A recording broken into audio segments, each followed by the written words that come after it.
Okay, if I can have everyone's attention, good morning again to everyone, and welcome to Michigan International Speedway. We are going to continue our availability here today and officially kick off our driver availability with Kyle Larson, driver of the number 42 Target Chevrolet.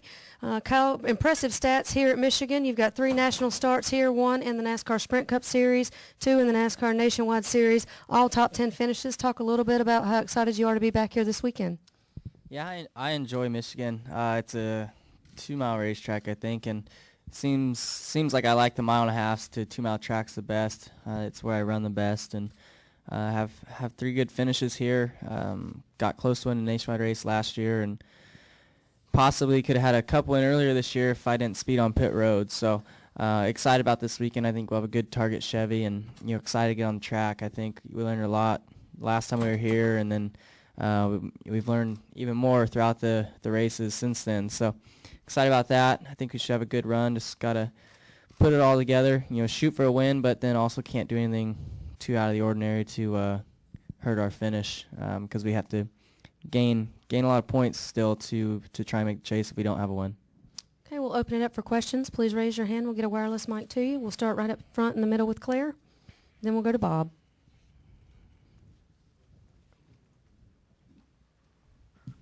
Claire B. Lang, Sirius XM NASCAR Radio. NASCAR just announced the formalization of the policy for drivers in caution in the cars when an incident happens. Your reaction, I'm sure you've got a chance to see it. Yeah, I mean, it's basically still the same rules we've had. I think there's kind of reminding us and maybe going to be stricter with it, where we have to stay in the car until the safety workers get to us, and then stay in line under cautions and things like that, which is basically what we do now. I think they're just, like I said, just reminding us, and then they're, if you're on fire or something, you obviously have to get out. So it's good that they're reinforcing it and like I said, reminding us again. Okay, we'll take our next question from Bob, then go to Nate. Bob Hawker, Sporting News. Obviously, you raced a lot with Tony in sprint cars. What was your reaction when he would show up, and what type of driver is he in sprint cars, maybe compared to Cup? Is he the exact same guy, or does he race any differently? Tony, I mean, he he's a tough competitor, so he races hard in a stock car, a sprint car, a midget, street car, whatever. And before I got to NASCAR and racing with Tony Stewart was awesome. You'd see his trailer pulling the track, and you'd get more amped up, try a little bit harder. He does a lot for the sport, and I think when he goes to sprint car races, it's his place to get away and relax a little bit. And like I said, I always enjoyed when he'd come to the racetrack, and still enjoyed seeing him whenever he would venture out and go back.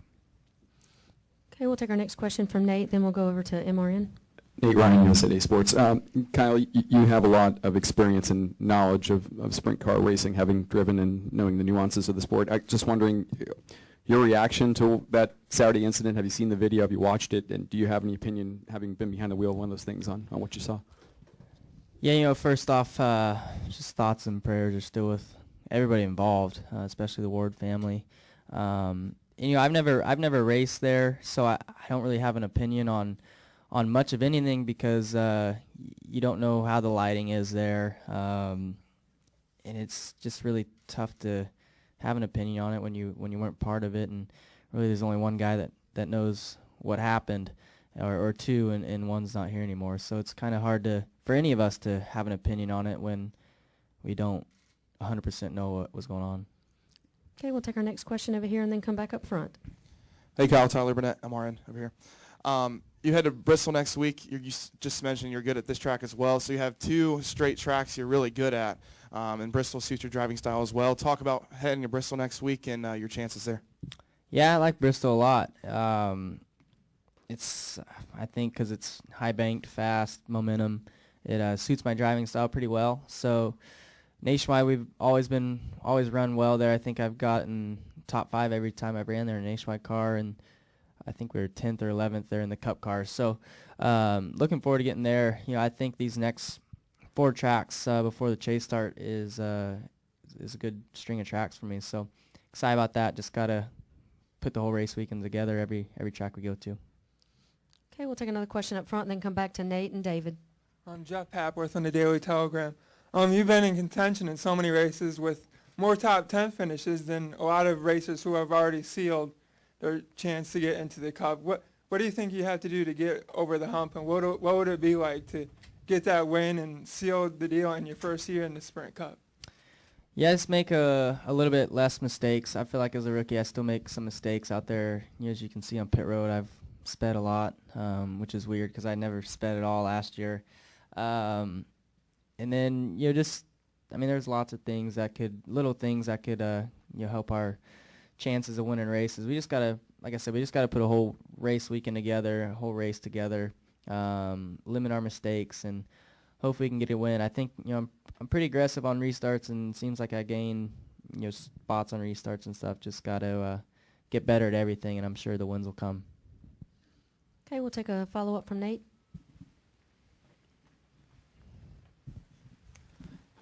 Kyle, the Indianapolis-Pocono Michigan stretch in this part of the season is when teams usually start rolling out like their next generation chassis and like what they're going to have for the chase and their new engine packages and such forth. Where do you feel like Ganassi kind of stacks up right now? Because it looks like you guys are kind of keeping pace, like with the I guess the 7th at Indy and you had the pole at Pocono. And I know you guys have Hendrick engines, but do you feel like overall you guys are kind of keeping pace with the really top teams right now? I think so, and I feel like we've actually maybe been getting better than or quicker than what they have. Like you said, we got the pole. We've been running in the top 10 every week for a couple months now. I feel like aside from those 3 bad runs we had, which was bad luck, I think we had top 10s before that too. So like you said, every team's getting better. I don't know if we're building new cars or what. I'm not really too involved in that kind of stuff, but it seems like our stuff's getting better. We come back to these tracks now for a second time, and I feel like we're faster. We unload better. We always unloaded pretty good, but I feel like we unload even closer now, so that makes your weekends easier, and I'm sure we'll get even better as we go. I know we're going to be doing some more testing here, and hopefully we can learn some more on the tracks upcoming. When you say better than them, you mean Hendrick? Well, I just think everybody's getting better. I just think we're closing the gap a little bit more now. Okay, we'll take another question up front from David, then go back to Bob and over to Tyler. David Scott from the Charlotte Observer. Kyle, are you planning on ever going back and racing part-time at short local tracks like that? And you talked about the lighting maybe at the track in New York. When you were back racing in that circuit, did you think about the safety at short tracks and the walls or that kind of thing, if they required hands and neck braces, that kind of thing? Was that a factor in your decision? I don't think that had any issue on what happened this weekend. But yeah, I'd like to go race sprint cars still. I love racing those types of cars, and wish I could do more of it this year, but I've been really busy. So maybe during the off season or something, or next year we can get a handful of races in. But I enjoy doing it, and hopefully I can do it the rest of my life. Okay, we'll go take our next question from Bob. Go ahead. Bob Hocker, Sporting News. No matter how you view the tragedy last Saturday, it's obvious that there were driver emotions involved. Have you ever had a point where the emotions have gotten the better to you, to where you feel like, man, I did something that wasn't the most safe? I'm sure. I'm sure every one of us has done or had at least one time in our careers where we've done something on the racetrack, or when we get out of the car where we look back and think, should have thought twice about it. But I don't know. I think a lot of people now are gonna learn after seeing that video and or hearing about what happened. I think we're all gonna think twice, and if we're upset with somebody, we're gonna think about it before we get out of the car, and or same goes the other way. So just really sucks it all happened. Okay, we'll take our next question from Tyler, then go back to Marty, then come back up front. Again, Tyler, MRN. You've raced with Chase Elliott. You've raced with Ryan Blaney.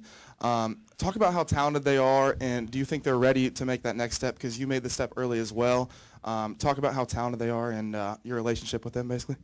Yeah, I think Chase and Ryan both are amazing. I thought I had a pretty good year in Nationwide last year, and Chase has blown that out of the water. So, I definitely think they could hang in the Cup Series for sure.